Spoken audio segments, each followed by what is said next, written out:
This is Computer Science 305. We're talking about scope in programming languages, and we're going to finish this as the last part of the lecture, and we're talking about dynamic scoping and separate compilation. So dynamic scoping, unlike most of the other languages that we've seen so far, is we look at Java, ML, C++, these and C, all the C languages for the most part. They use a form of scoping that's called static scoping, right? We can define it at compile time. So and basically what they do is static scoping answers the question, whether a given occurrence of a name is in the scope of a given definition at compile time, like I just said. Other languages postpone the decision until runtime. For example, Ruby, which is a dynamically typed and dynamically scoped language, which we cannot necessarily tell where something is bound at the until the program runs. So in dynamic scoping, each function has an environment of definitions. If a name that occurs in a function is not found in its environment, its caller's environment is searched. Okay, so think about that, right? So if I define like let's say a class in Ruby, and although this is not JavaScript's a better version of this. JavaScript actually uses this. It's part of its closures functionality. And so if I define a closure inside of JavaScript, and it defines a set of variables inside of it. So if I use a closure defined, and some of the variables for it are not defined within that closure, it will actually search the environment in which I called that, looking for those variables to bind the value.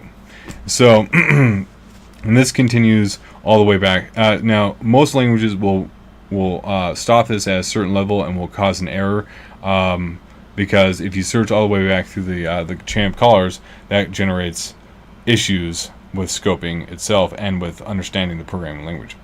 But it creates dynamic scoping this way creates an odd type of rule, but the rule is basically this: the classic dynamic scope rule. The scope of definition is the function containing that definition from that point of definition to the end of the function, right? So along with any functions when they are called, even indirectly, from within that scope, minus the scope of any redefinitions of the same name in those called functions. So basically it creates this environment, not only including the current function that we're looking at, but any other function, so the calling namespace, including all other functions called even incidentally from that same outer scope, and it goes all the way back, widening out as it needs to in order to try to figure out how to bind everything. So static versus dynamic, the scope rules are quite similar, right? Both talk about scope holes, places where scope does not reach because of redefinition, right? So we see that, right? In the dynamic, we're redefining things as we go along in time. But the static rule talks about only about regions of program text, so it can be applied at compile time, right? The dynamic rule talks about runtime events, functions when they are called, so things can change at runtime, and that scope, the runtime scope, is probably exceptionally larger than the actual static textual scope, and so that actually becomes quite an issue. So let's take an example, right? So we look at this, right? We have the function g of x, which creates a block inside of it where we have the value increment or inc equals 1, the function f, which takes in y, which is defined as y plus the increment. We have the function h, which takes z, which defines another block, which has which redefines the value inc to be 2 in f of, and then it calls f of z, right? So that's an interesting problem. And then it calls, and then the final thing is in the outer block, it calls h of x, right? So the question becomes, if we call g with 5 using ML's classic block scope rule, what is the value of that is returned, right? Well, if we think about this, and we just sit down, we'll let you think about that for a few minutes on your own. Just pause this, and then come back to this, and then we'll talk about how it got there.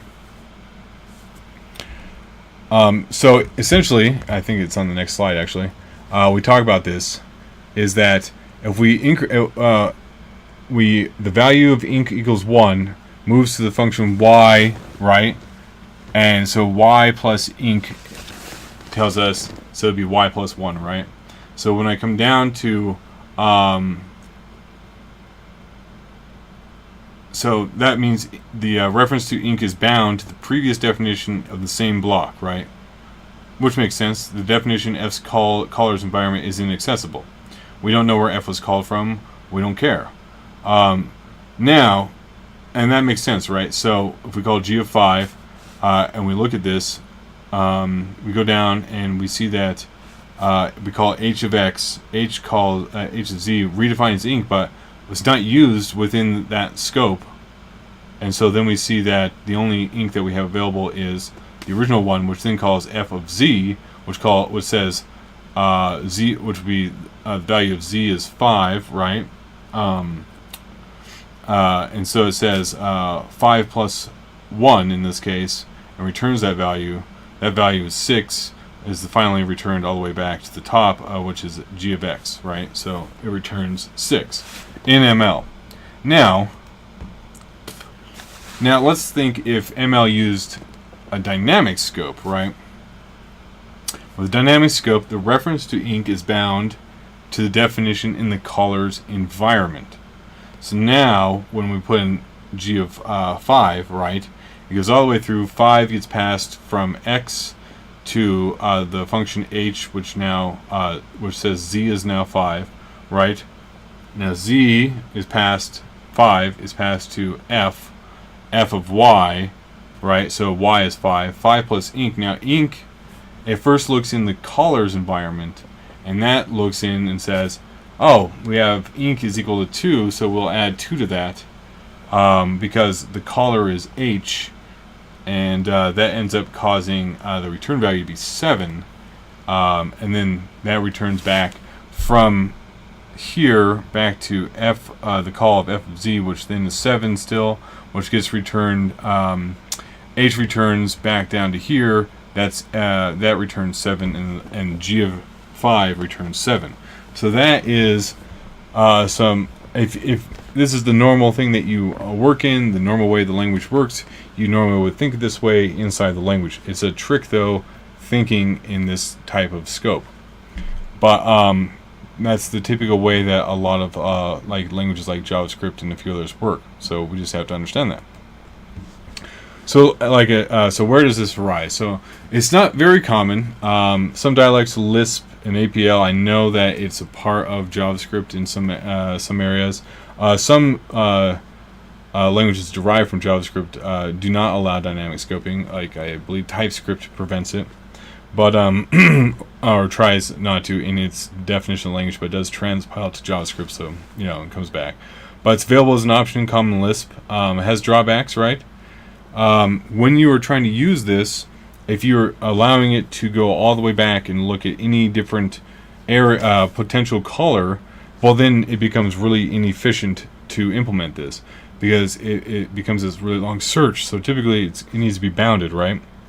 Because it creates such large and complicated scopes. But it does give you a choice of variable name. So the choice of the variable name in the caller can also affect behavior of the called function, right? So if you you didn't mean to have, you didn't mean for to bind a value in the calling location to the called location, that can actually because you mistakenly used the wrong name. That would actually cause problems that you were unexpected issues. So these are things that you'd be aware of. But if you were programming this language, you got used to it, it wouldn't be that big of a problem. But it is difficult for not only for it to be implemented, but for programmers to get a grip on how this works. Finally, we bring to so that's dynamic scoping. It's quite an annoyance to understand. I'm sure we'll have something that we deal with in a homework on that. But the next part is separate compilation, right? So if we recall back to the language system discussion, we had what we called the classical sequence, right? And so the whole point of this was we could have multiple files all containing code that's to be used together but compiled separately. So the whole point of this was is I can compile individual pieces of the program and then I can link them together into a single program. So scope issues extend, these same scope issues extend to the linker, right? It has to be able to connect references to different definitions across the separate compilations, right? So many languages have special support for this. I believe Java does, C++, C#, all these languages. So there's two different kinds of definitions when we deal with this, right? We're looking at how C works. C handles this on the compiler side. So typically we have two different types of ways of defining things. We have the full definition, which is the fully defined name. And then we also have the name and type only. So the shortened local name and its type, right? It's also called a declaration, right? So if several separate compilations want to use the same integer variable x, only one will have the full definition, int x equals 3. Others have the simple declaration extern int x, right? Extern is the keyword in C that allows us to ensure that other parts of the program will be able to see what is defined in this one header file or this C file, right? So if we have that, so then when the linker runs, it treats the declaration as a reference to a name defined in some other file. It expects to see exactly one full definition of that name, not multiple. And then you have to note that the declaration does not say where to find the definition. It just simply requires that the linker to find it somewhere. So this can be a problem if you have multiple externs or multiple definitions of the same thing in multiple files. It causes a problem because which one does it pick? And so it will most likely throw an error during the compilation and linking process, saying that it doesn't know which one to pick and it can't decide. I'm sure it will say something much different than that. Another approach was from Fortran on the compiler side, right? Older Fortran dialogues used what's called the common block, right? Common was stating that basically these are the common variable names or common names that we'll see across all the files. And so that gave us the capability to do separate compilations given the same common declaration, right? And so then everywhere else you had a typical way of defining a variable. And then on the linker side, right, the linker allocates only a single block of memory for common variables. So you have this one pool, so basically where your global variables will exist, and those from one compilation start at the same address as those from other compilations. The linker does not use the local names. If there is a common ABC in one compilation and a common XYZ in another, A will be identified with X, B with Y, and C with Z. So you only get, this one set. It doesn't matter what you called it. That's a problem. Because what if you actually needed different values? So that's another issue. The more modern format Fortran approach is to actually use what they call a module, and so and this is, we're obviously not using Fortran, but just to understand how these things work. So a module can define data in one separate compilation. A use statement then imports. So this is similar to how it works in Java, where we import different things from different places. A use statement can import those definitions into another compilation. A use says what module to use, but does not say what the definitions are, right? Just like in Java. I can state that I want to import java.util.list in Java. It doesn't tell me what it is, just that I'm going to use it. And then when I apply it in the compilation step, it goes and looks up that definition and says, oh, this is what you meant. And then tries to validate that everything is going to work correctly. Back to Fortran. So we have this use capability, right? So unlike the C approach, the Fortran compiler must at least look at the result of that separate compilation. So this sets up the problem of how do I compile correctly, so you have to have all the dependent things arranged in the right order in order to make the compilation work. Similarly, when you do multiple files with C, you have to make sure everything compiles and then links in the correct order. So But there are new trends, right, in separate compilation. In recent languages, separate compilation is less separate than it used to be, right? For example, in Java, which I've been talking about incessantly, Java classes can depend on each other circularly.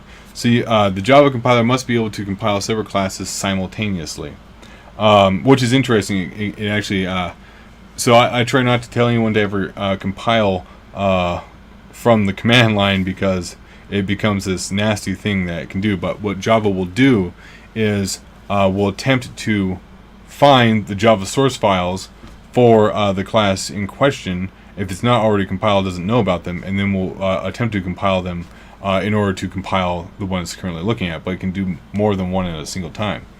ML is not really suitable for separate compilation at all, though CM, which is a separate tool in the standard ML system, it's the compilation manager, can do it for most ML programs. We will not see that, because trying to figure out how that thing works is more of a pain than anything else. And not everyone is using the same standard ML of New Jersey approach, mainly because the version for Windows 10 doesn't exist yet, from what I've seen. So, conclusion. Today what we talked about was 4 approaches for scoping. There are extreme amount of variations, and most languages employ several at once. And we also need to remember that names do not have scopes, definitions do. So what we define, not just the name itself, is what has the scope. So bear that in mind. Anyway, that was the end of scopes, and we'll I look forward to talking to you all in class about this, and we'll work on some exercises. It'd be great. Have a good day.